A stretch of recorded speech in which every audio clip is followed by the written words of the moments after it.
Welcome back नाज़रीन। हमारी बात चल रही थी हज़रत उमर बिन ख़त्ताब रज़ियल्लाहु अन्हु के निज़ाम पुलिस, फ़ौज का निज़ाम, मवासलाती निज़ाम, पंचायती निज़ाम, तमाम निज़ाम स्टेप दर स्टेप जब हमारे तक पहुँचे तो निज़ाम बिल्कुल तबाह व बर्बाद हो गया।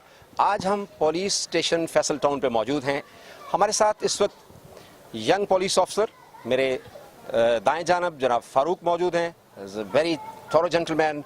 मेरे बाएं जानब जो हैं वो मोहतरम जनाब रफ़ीक साहब हैं, पुलिस इन्वेस्टिगेशन के इंचार्ज हैं। फैसल टाउन में उनकी तैनाती है।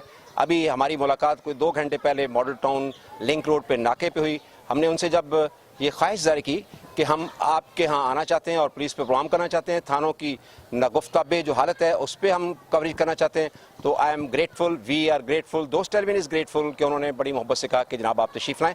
हमारे साथ इस वक्त वो खुद मौजूद हैं। हम आपकी मुलाकात करवाते हैं कि वो इन्वेस्टिगेशन क्या करते हैं, इन्वेस्टिगेशन है क्या, इन्वेस्टिगेशन के मेथड्स किस किस्म के हैं और उन तक जब बात पहुंचती है तो उस बात को आगे अदालतों तक कैसे पहुंचाते हैं। तो आइए हम आपकी मुलाकात करवाते हैं। Investigation officer Faisal town police station मोहतरम रफ़ीक साहब। अस्सलाम वालेकुम रफ़ीक साहब। जी वालेकुम अस्सलाम। हम आपसे गुजारिश करेंगे कि आप उसी गरजदार आवाज़ से बोलिएगा जिस तरह जब आप जूनियर थे तो आप मुल्ज़मों के साथ कड़क के बोलते थे। कैसे हैं आप सर? जी अल्हम्दुलिल्लाह बिल्कुल ठीक ठाक है हम। रफ़ीक साहब हमें ये बताइए कि आपने इन्वेस्टिगेशन का ये जो शोबा है ये कब से संभाला और इससे पहले आप किस पुलिस स्टेशन पे थे? क्या इन्वेस्टिगेशन में ही आप प्रोसेस करते हुए चले आ रहे हैं? जी जब से इन्वेस्टिगेशन बनाया उस वक्त से मैं इन्वेस्टिगेशन में, उससे पहले ऑपरेशन और इन्वेस्टिगेशन इकट्ठा था तो उस वक्त से हम इकट्ठे काम करते थे। अभी 2002 में इन्वेस्टिगेशन लैदा हो गई, उस वक्त से मैं इन्वेस्टिगेशन में चला आ रहा हूँ। रफ़ीक साहब ये बताइए हमारी आवाम को कि आप तक आपके पास केस जो रेफ़र किया जाता है फॉर इन्वेस्टिगेशन उसका क्राइटेरिया क्या है?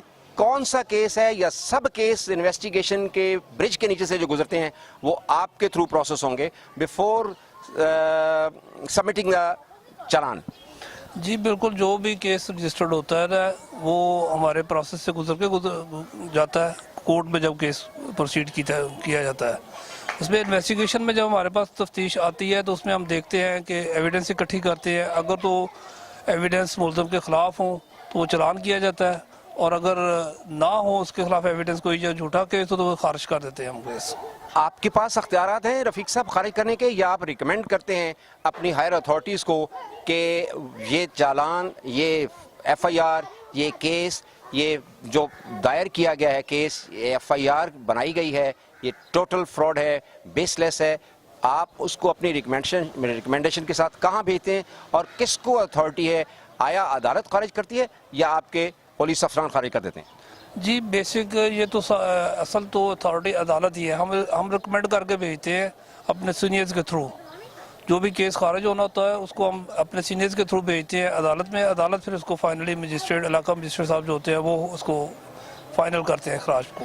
रफ़ीक साहब ये बताइए, पिछले 4.5 साल से स्कॉटलैंड यार्ड पुलिस एक केस लेके बैठी हुई है, आप उस पर कुछ बताएंगे कि इतनी दुनिया की मारूफ एजेंसी, बहुत बड़ा केस, प्रूव्ड केस, कल खोजी की बात थी, 100 साल पहले खोजी की बात थी, अक्लमंद अनपढ़ मुहर्रर था, आज लेटेस्ट मॉडल वीडियो का दौर है, कैमरे का दौर है, फोरेंसिक लेबॉर्ट्रीज हैं, आप क्या कहेंगे उस पर कि स्कॉटलैंड यार्ड की पुलिस और हमारी पुलिस जिसके पास कख नहीं है, बैठने की जगह नहीं है, कागज़ नहीं है, हम कहाँ खड़े हुए और उनको क्या प्रॉब्लम आ रही है? उन्होंने अब तक वो केसेस क्यों डिसाइड नहीं किए? ऐसी कोई बात नहीं है, तमाम इक्विपमेंट्स हमारे पास भी है। हमारी जो फोरेंसिक साइंस लेबॉर्ट्री बनी है वो बहुत इस वक्त एशिया की सबसे बड़ी लेबॉर्ट्री है। That's wonderful. तमाम हमारे पास जो ना वो लवाजमात जो कि स्कॉटलैंड पुलिस यूज़ कर रही है वो इस वक्त तकरीबन आ चुके हैं और मज़ीद भी बेहतरी महकमे में की जा रही है। ज़्यादा से ज़्यादा टेक्निकल जो चीज़ें हैं वो हमें दी जा रही हैं, अब फैसिलिटीज़ वो फैसिलिटेट किया जा रहा है हमें और हम भी साथ साथ उसको इस्तेमाल भी कर रहे हैं। इस पे रोशनी डालने के लिए मेरे साथ खड़े एक नौजवान पुलिस अफसर मौजूद है, मैं उनसे आपकी मुलाकात करवाता हूँ। मिस्टर फ़ारूक हैं। फ़ारूक साहब नहायत स्मार्ट ऑफिसर लग रहे हैं, मुझे ऐसे लग रहा है जैसे मैं ये प्रोग्राम 10 डाउनिंग स्ट्रीट लंदन पे कर रहा हूँ। Love to see him. आइए हम आपको फ़ारूक साहब से मिलवाते हैं।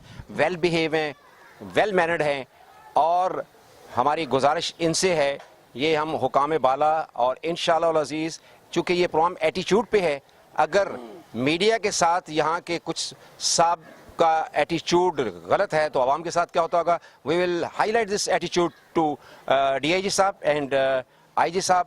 So before we knock the door of DIG, I would request Mr. Farooq to put light on Scotland Yard, the working of Scotland Yard police and our police. Assalamu alaikum Mr. Farooq. वालेकुम अस्सलाम. फारूक साहब कैसे हैं आप? अल्हम्दुलिल्लाह ठीक ठाक शुक्र. फारूक साहब थैंक यू जॉइंड अस, और आपने बड़ी मोहब्बत से पैम्पर किया, यहाँ माहौल ख़राब करने की कोशिश की गई. हमें इंतहाई अफसोस है. अगर हमारे साथ रवैया जो बड़े फ्रेंडली हैं, जिनके साथ आपके ऑफिसर्स बड़े नाइस तरीके से बिहेव कर रहे हैं, उनके साथ ये सलूक है, तो आवाम, गरीब आदमी, रिक्शे वाला, मोटरसाइकिल वाला, पैदल छोटी मोटी गलियों में रहने वाला, उसके साथ ये लोग क्या सलूक करते होंगे.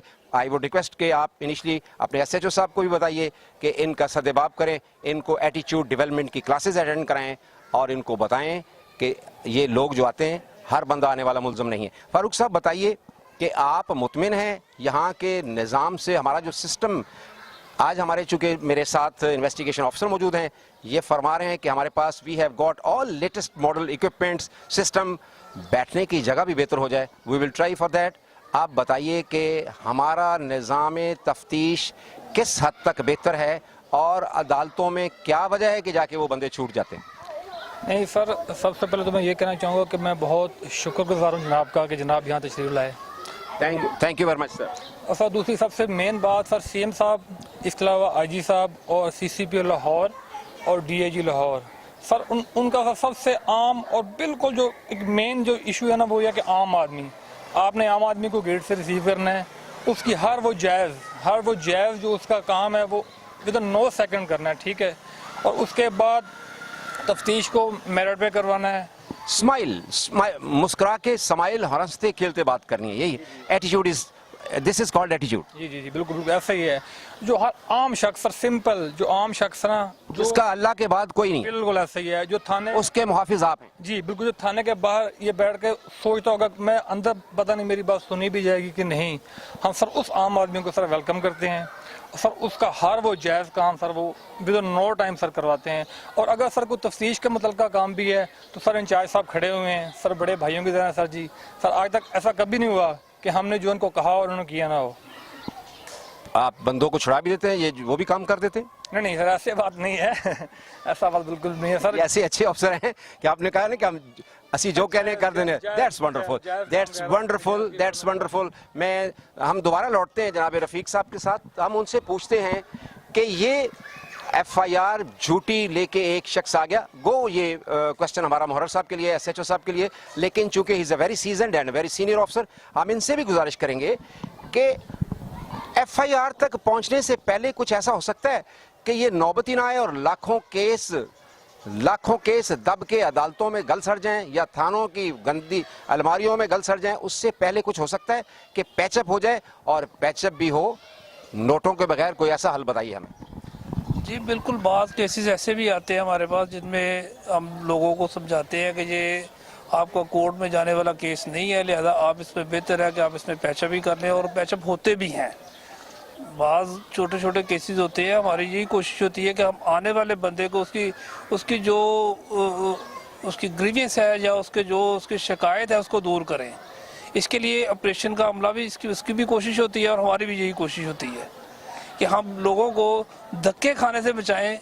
उनको अदालतों में ये नहीं कि रोज़ चक्कर लगाते रहें. और अदालतों में भी इस वक्त बहुत बेहतरी आ गई है, बहुत बेहतर काम हो रहा है. ऐसा कोई मसला नहीं है कि कोई चीज़ जो ना कि पैचअप हो और हम उसको रोक दें. अदालतों में भी बेहतरी आ रही है, इंसाफ मिलने की तवक्को हो चली है. पाकिस्तान फ्लरिश कर रहा है, पाकिस्तान बेहतर हो रहा है, हालात बेहतर हो रहे हैं, दहशतगर्द भाग रहे हैं.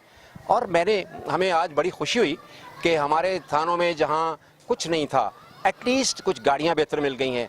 वरना वही टूटी फूटी मोटरसाइकिलें और किसी के पीछे लिफ्ट लेके सारा दिन भूखे प्यासे, और मुल्ज़म के लिए हथकड़ियाँ भी नहीं थी.